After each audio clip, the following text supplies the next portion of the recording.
Welcome. It's Domain Dave from cheapwinefinder.com. Another companion podcast for a wine we wrote up on the cheapwinefinder.com website. It's a cheapie. It's from Aldi. It's $6.99.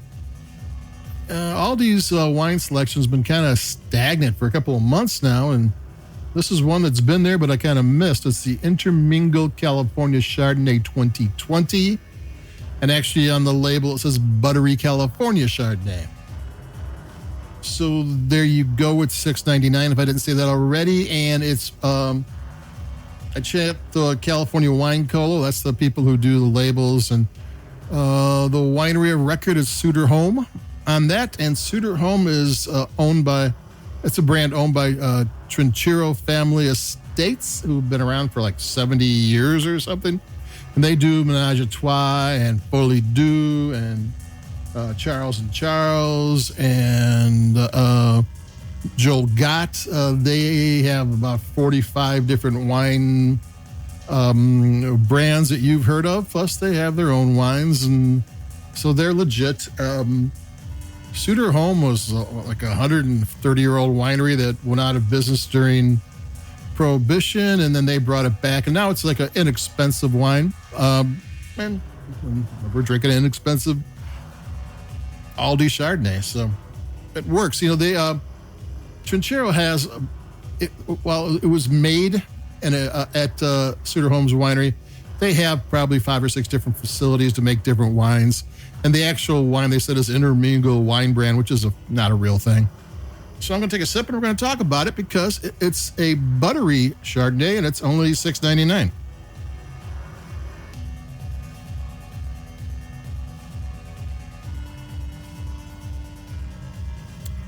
And it is. It's got butter. I mean, there's so we'll talk about how does butter get into wine, because it's not there naturally. So if you have some kind of toasted oak aging of some sort, and at $6.99, I don't know how they got it in. There's different ways. It could be oak barrels, but there's other ways, and I don't know what it is, so we'll just leave it at that. And if you toast the oak, you know, the right species, the right cut of the oak, it will impart vanilla and chocolate, and vanilla is like one of the building blocks of that. And then you also do malolactic fermentation, which changes the tart natural acid in grapes, especially Chardonnay grapes, into lactic acid, lactose, milk. So you get that vanilla and that milky thing going, and now you got the building blocks of butter. And then you can also stir the lees. The lees are when they leave the dead spent yeast in with the wine during aging. And the more you stir it, the creamier it gets. So you can get, you're getting all these butter things, cream and milky and vanilla kind of going on. So that's where the butter comes from. And which ones they use here, I don't know. But it actually is, how low can you go? It is kind of,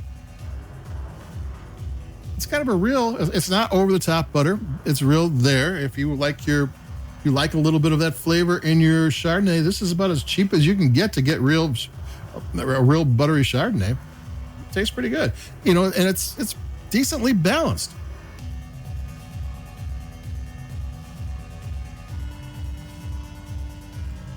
Just another sip, and as it goes on, it opens up more and becomes even more balanced. It's just creamy and smooth, and it's got melon and lemon curd and green apple and dried pineapple and maybe nectarine, a little bit of creaminess, a little bit of spice,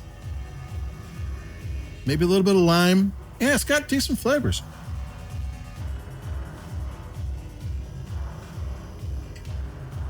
My third sip.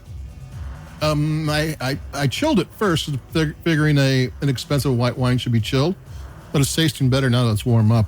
So, a lot of times you see chill the wine. It doesn't always do that. When you chill the wine, it also masks some of the flavors.